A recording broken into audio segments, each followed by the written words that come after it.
When I first started working on this video, it was going to be a simple review of the Mirage 2005F. And while this video will still be a Mirage review, I also want to talk about padding out tech trees, the general usability of top tier radars, and pigeon guided missiles. Before the release of the La Royale update, if you were to ask me what the practical difference was between the existing Mirages, the CS5 and the DR1, I'd say that's easy. The CS5 is your air-to-air variant and the DR1 is the ground pounder. Now with the release of the Mirage 2005F, that question has changed. With the 5F, why would I ever use the CS5 or the DR1 again? That might sound like a duh question, but if you look at the top tier of other nations, there's either a clear separation of roles or a clear upgrade over the previous plane in the tech tree. France is the only country in-game to get a new plane that's just a combination of previous planes. At this point, if you haven't checked out top tier French planes, you're probably asking what the hell am I blabbering on about? So let's get to actually running down the specs list, what it's like to play the Mirage 2005F, and how it compares to the other Mirage 2000s. As always, starting from the rear, the 5F uses the Snecma M53 turbofan engine. This little thing produces 6,200 kilos of thrust, and when you flip on the afterburner, that goes up to nearly 10,000 kilos. To put this in perspective, the M53 is roughly on par with the F-16's engine, but with about 10% extra afterburner thrust. Every Mirage 2000 and War Thunder uses the same engine. The engine's not even that much of a gas guzzler. In afterburner, you only have 3 times your regular fuel burn, and the Mirage can carry a lot of fuel. Up to 34 minutes in the main tanks, and a drop tank that can give you an extra 10.5 minutes. All combined, that's nearly 15 minutes of full afterburner. I've never even come close to running out of fuel. Moving up to the front, the 5F does feature an upgraded radar compared to the other Mirages, but it's functionally identical to its predecessors. At least it works all the time, which is more than I can say about the F-14B's radar right now. It's good enough that I use the radar missiles as the main weapon in the Mirage. Speaking of weapons, this is where the 5F invalidates the previous Mirage 2000s.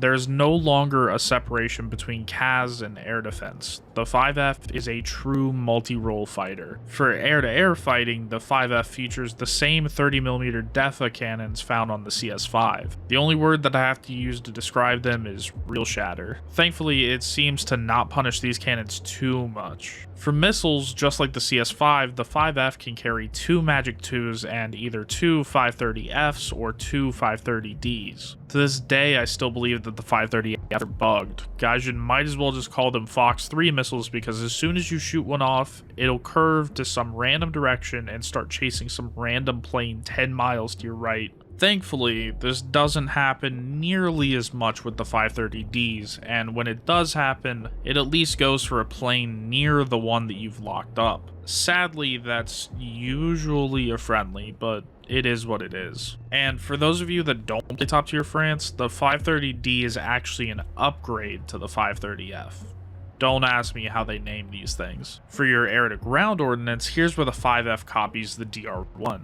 Both planes get access to GBU and BGL guided bombs. Both get access to the AS-30L Nord ATGMs, which in my opinion are phenomenally underrated weapons. And the 5F gets access to a few new things too. First off, the targeting pod is upgraded to the Damocles, and the 5F gets access to the new PGM rocket-assisted bombs. I haven't used them enough to give conclusive thoughts on them, but so far they seem like better TV-guided bombs. For loadouts in air-to-air matches, I'll take a pair of Magic 2s and a pair of 530Ds along with the drop tank. For CAS rolls, I mix it up a bit. I always take a pair of Magic 2s and the pair of AS-30L Nords. They're just too good to leave at home. Then recently I've been taking one PGM 500 to test it out, but normally I'd take 3 GBU 12s instead. Overall, I really like playing the Mirage 2005F. The weapons are good, the aircraft is good, and when I die in it, I always think that it's something that I did and not that the aircraft let me down. It is disappointing the occasional times that the 530Ds chase something that I'm not targeting, but that happens rarely enough that I'm always shocked when it does happen.